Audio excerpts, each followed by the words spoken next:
जय श्री गणेश। नमस्कार, मैं आचार्य संजय द्विवेदी। मेरे समस्त प्रबुद्ध दर्शकों का मेरे चैनल पर हार्दिक स्वागत है। प्रिय दर्शकों, आज मैं सिंह राशि का फरवरी माह का मासिक राशिफल लेकर आपके सम्मुख उपस्थित हूं।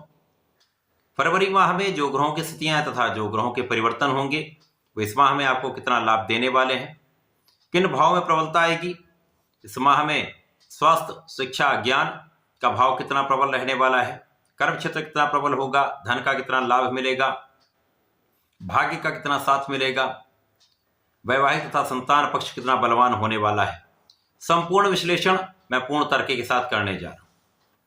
प्रिय दर्शकों, इस राशिफल को आप अपने लग्न तथा राशि दोनों के अनुसार देख सकते हैं। सिंह राशि के लिए यदि हम अवलोकन करें तो आपके लिए प्रारंभिक समय में आपके द्वितीय भाव में केतु का गोचर होगा, आपके लिए षष्ठम भाव में सूर्य और बुध का योग बना हुआ है तथा आपके सप्तम भाव में शनिदेव गोचर कर रहे हैं। आपके अष्टम भाव में राहु के साथ शुक्राचार्य का गोचर चल रहा होगा। आपके दसम भाव में गुरुदेव बृहस्पति होंगे। आपके एकादश भाव में मंगल का गोचर प्रारंभ हो जो वक्रीय अवस्था में होंगे।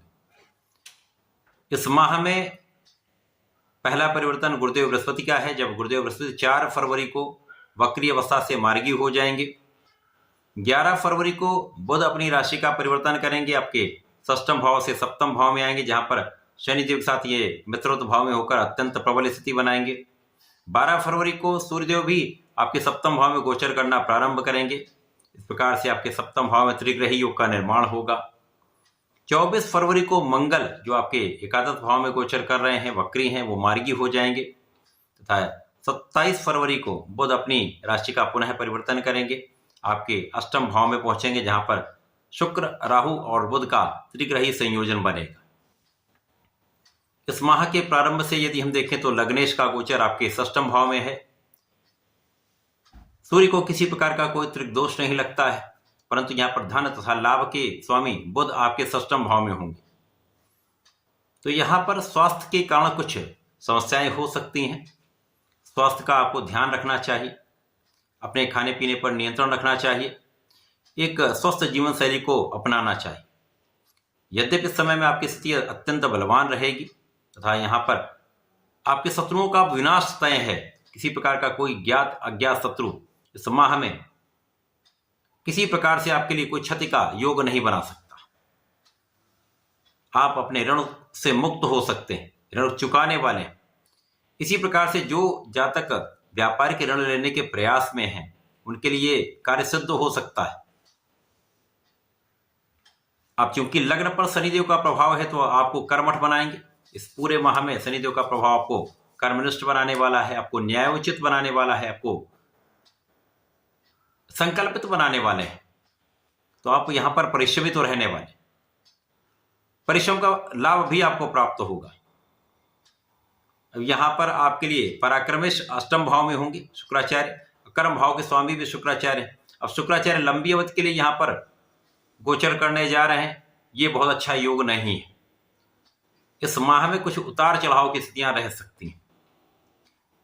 कर्म क्षेत्र में कुछ व्यवधान हो सकता है, व्यापारिक क्षेत्र में कुछ धन फंस सकता है, कुछ गति में कमी आ सकती है, किसी प्रकार से नए कॉन्ट्रैक्ट मिलने में कुछ समस्याएं आ सकती हैं।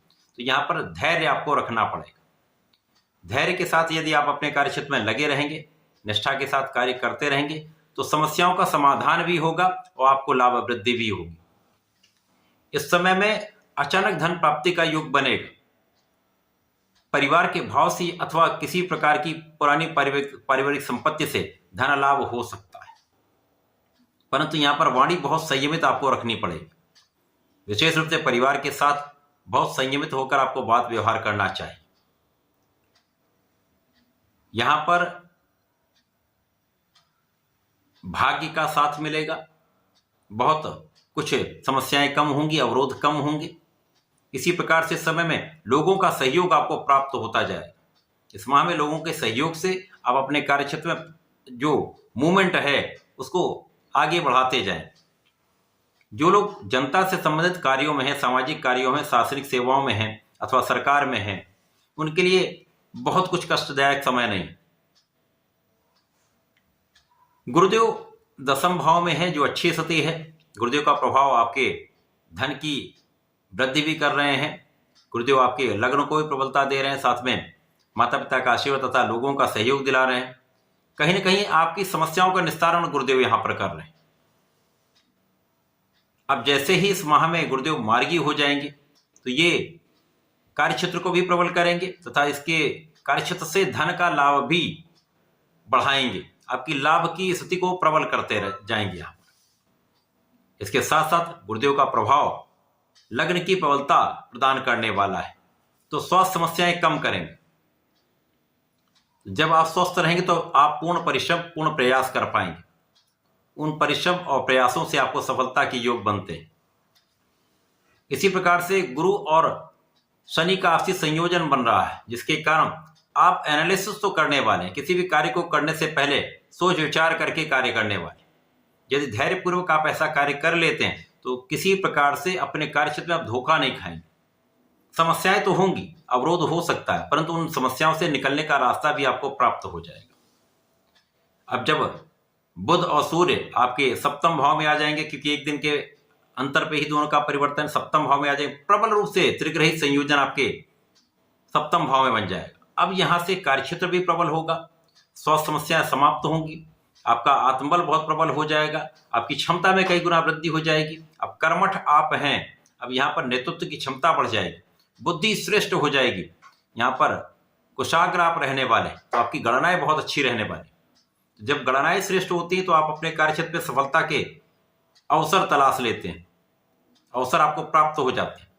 तो यहाँ निश्चित रूप से आपके लिए श्रेष्ठ योग बन रहा है। इसी प्रकार से यहाँ पर वाणी का भाव भी बहुत अच्छा रहेगा, आपके सामर्थ्य में भी वृद्धि होगी। तो कुल मिलाकर यहाँ से आपके जीवन में प्रबलता आरंभ हो जाएगी। जो परिवर्तन होगा वो आपके लिए अत्यंत सकारात्मक होने वाला है, जिससे आपकी इनकम में भी वृद्धि होगी, धन भाव भी प्रबल होगा, वाणी का भाव भी प्रबल होगा। परिवार के मध्य में भी बहुत अच्छी स्थिति बनने वाली है। पारिवारिक संपत्ति से भी आपको लाभ का योग बनने वाला है। तो ये जो सारी स्थितियां बन रही वो आपके लिए अत्यंत सकारात्मक होने वाली। अब यहां पर जब मंगल मार्गी हो जाएंगे, तो मंगल जब मार्गी होंगे तो सकारात्मक ऊर्जा का प्रवाह करेंगे, आपकी ज्ञान की स्थिति को प्रबल करेंगे, शिक्षा ज्ञान से विशेष लाभ आप लेंगे। जब सकारात्मक ऊर्जा आपके अंदर प्रवाहित होती है तो उसकी उपयोगिता कई गुना बढ़ जाती है। आप अपने शिक्षा क्षेत्र में जितना भी प्रयत्न करेंगे उसका संपूर्ण लाभ आप ले पाएंगे। संतान बहुत अच्छी रहने वाले, संतान का सुख भी प्राप्त होगा। इस समय में जो लोग ऋण के प्रयास में थे, अब आपका कार्य संपूर्ण रूप से सिद्ध हो जाएगा। परंतु किसी को धन बड़ी मात्रा में उधार ना दे, क्योंकि यहां पर धन वापसी का जो मार्ग है वो बहुत कठिन है, विवाद की संभावना बढ़ती। जब तक सूर्यदेव षष्ठम भाव थे तो ये समस्याएं कम थी, परंतु अकेले मंगल का प्रभाव जब भी होता तो विवाद बढ़ जाते।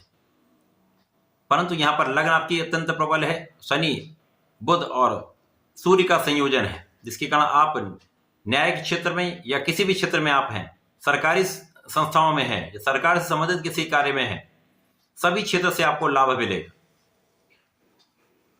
यहां पे आपके लिए स्थिति अत्यंत प्रबल हो रही है। जब बुध पुनः परिवर्तन करेंगे, आपके अष्टम भाव में जाएंगे, तो यहां पर बुध पुनः लाभ और धन के स्वामी होकर अष्टम भाव में जाएंगे। यद्यपि ये शुक्र के साथ होंगे परंतु बड़ा लाभ नहीं दे पाए। यहाँ पर राहु के साथ जड़ दोष में भी होंगे, शुक्राचार्य उच्च राशि में होकर भी उतना प्रबल लाभ नहीं दे पाएंगे। परंतु यहाँ पर धन का मार्ग प्रशस्त होगा, धन के मार्ग बनेंगे, जिससे धन का आगमन निरंतर होता रहेगा, तो समस्याएं उतनी नहीं होंगी। धन संचय के लिए आपको प्रबंध करने पड़े। फरवरी माह सिंह राशि के जातकों के लिए प्रारंभिक समय में कुछ संघर्ष देने वाला है, समस्याएं देने वाला है, कुछ उतार चढ़ाव है, परंतु उसके पश्चात जब परिवर्तन हो रहे हैं वो बड़े परिवर्तन होंगे जो आपके लिए अत्यंत लाभकारी भी हो रहे हैं। कुछ चीजों पे आपको ध्यान भी देना होगा, सावधानी रखनी होगी, तो ये माह संतुलित तो हो जाएगा।